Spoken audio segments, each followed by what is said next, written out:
What drew us to ProjectGuru was that when we met YunYang, initially he was actually quite meticulous and detail-oriented.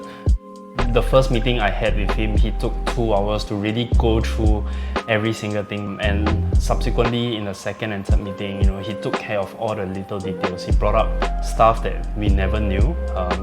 For example, my wife and I, height difference, it's quite stark, 30 cm. So he ensured that, for example, our kitchen counter, it's not too low for me, but not too high for my wife.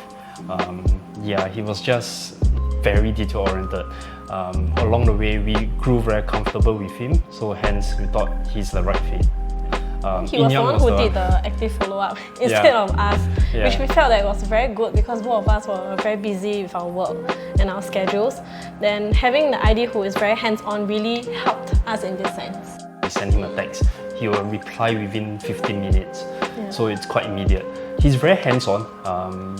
He came out to the house to view the renovation progress more often than us, and I think that shocked us quite a bit. I was very assured along the way, and it was just a wonderful experience.